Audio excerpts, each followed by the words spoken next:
இன்றைக்கி நம்ம என்ன பார்க்க போகிறோன்னா basic concept scope and nature or morphology. மார்ஃபாலஜினா என்னன்னா study of structure of words. ஒரு வேர்ட்ஸுடைய ஸ்ட்ரக்சரை படிக்கிறது தான் என்னது மார்ஃபாலஜி. அண்ட் அது ஒரு வேர்ட் உடைய இன்டர்னல் ஸ்ட்ரக்சரை படிக்கிறது. அண்ட் அது லிங்குஸ்டிக்கில் மேஜரான ஒரு பார்ட். அண்ட் மார்ஃபாலஜி என்ன வேர்டுனா க்ரீக் வேர்ட். மார்ஃப்னா என்னென்னா ஷேப், இல்லைன்னா ஃபார்ம். ஆலஜினா என்னென்னா டு ஸ்டடி சம்திங். இந்த மார்ஃபாலஜி அப்படின்னு உள்ள வேர்டை ஃபர்ஸ்ட் எப்போ ஃபவுண்ட் பண்ணாங்கன்னா 1859. யாராலனா ஜெர்மன் லிங்குஸ்டிக் ஆகஸ்ட் ஸ்லைக்கர்.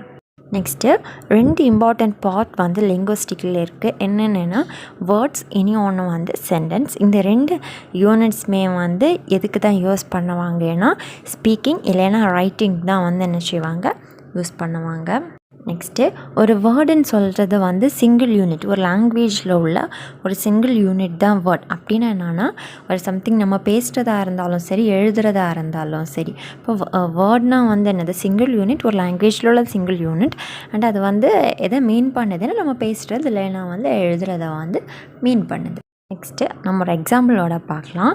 இந்த வேர்ட் அன்கைண்ட். இதுக்கு 2 ஸ்மாலர் யூனிட்ஸ் இருக்குது.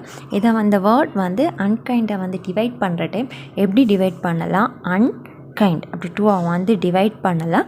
அண்ட் இது இப்போ நம்ம ஒரு வேர்டை 2 டிவைட் பண்ணிட்டோம். அன்கைண்ட் 2 டிவைட் பண்ணிட்டோம். அண்ட் இந்த 2 வேர்ட் நமக்கு கிடச்சிடுச்சு. இதை நமக்கு என்ன செய்ய முடியாது, இனி இந்த 2 ஸ்மாலர் யூனிட்டை நமக்கு என்ன செய்ய முடியாது, டிவைட் பண்ண முடியாது. ஒரு வேர்ட் அன்கைண்ட் அப்படின்னு சொல்லிட்டு ஒரு வேர்டாக இருந்துச்சு. அதை நம்ம என்ன செஞ்சோம், 2 டிவைட் பண்ணோம். இந்த 2 டிவைட் பண்ணுறது என்னது மினிமல் யூனிட்ஸ். அதை நம்ம டிவைட் பண்ணாலும் நமக்கு என்ன செய்யாது, ஒரு மீனிங்ஃபுல் யூனிட்ஸ் என்ன செய்யாது, கிடைக்காது. இந்த மினிமல் மீனிங்ஃபுல் வேர்ட்ஸ் இப்படி மினிமலாக இருக்குல்ல, இதை எது கூட எதாவது ரெஃபர் பண்ணுறாங்கன்னா மார்ஃபீம்ஸாக ரெஃபர் பண்ணுறாங்க.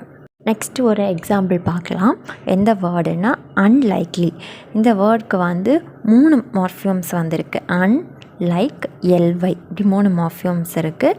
பட் அந்த நெக்ஸ்ட் இங்கே ஒரு வேர்ட் கார்பெட். இந்த வேர்டுக்கு என்ன இருக்குது, சிங்கிள் மார்ஃபியம்ஸ் தான் இருக்குது. இதை நம்ம டிவைட் பண்ணலாம் கார்பெட். ஆனால் நமக்கு என்ன செய்ய முடியாது, ஒரு டிஃப்ரெண்ட் மீனிங் தான் கிடைக்கும். சேம் மீனிங் நமக்கு என்ன செய்யாது, கிடைக்காது. இப்போ நம்ம அந்த கார்பெட் அதை செப்ரேட் பண்ணோன்னா கார்பெட் அப்படின்னு சொல்லிட்டு செப்ரேட்டாக டிவைட் பண்ணுவோம். ஆனால் நமக்கு கார்பெட் அப்படின்னு சொல்கிறது செப்ரேட் டிவைட் பண்ணுறதுக்கப்புறம் கார் அண்ட் பெட் அது ஒரு இண்டிபெண்ட் மார்ஃபியம். பட் நம்ம அந்த வேர்ட் கார்பெட்டை ஜாயின் பண்ணுற டைம் நமக்கு என்ன செய்யும், டிஃப்ரெண்ட்டாக மீனிங் கிடைக்கும். கார் அப்படின்னு சொன்னால் கார், பெட் அப்படின்னு சொன்னால் பெட் அனிமல். ஸோ அது இண்டிபெண்டாக நமக்கு என்ன செய்யுது, மீனிங் தருது. கார்பெட் அப்படின்னு சொல்லி நம்ம சேர்க்குற டைம் என்னது அது டிஃப்ரெண்ட் மீனிங்காக கொடுக்கு. நெக்ஸ்ட்டு ஒரு சிஸ்டமேட்டிக் ஸ்டடி தான் என்னது மார்ஃபியம். இல்லைன்னா என்னதில் சொல்லியிருக்காங்கன்னா மார்ஃபியம்ஸ் ஜாயின் ஆகி வேர்ட்ஸை ஃபார்ம் ஆகும். அதுவும் என்னது known as morphology. Systematic study of morphemes or morphemes joined to form words is known as morphology. இவ்வளோ தான் basic concept, scopes and nature of morphology. எல்லாருக்கும் புரிஞ்சிருக்கும்னு நம்புகிறேன். ஏதாவது டவுட்ஸ் இருந்ததுன்னா கமெண்ட் பண்ணுங்கள். வேறு ஏதாவது ஒர்க்ஸுக்கு சம்மரி வேணாலும் கமெண்ட் பண்ணுங்கள்.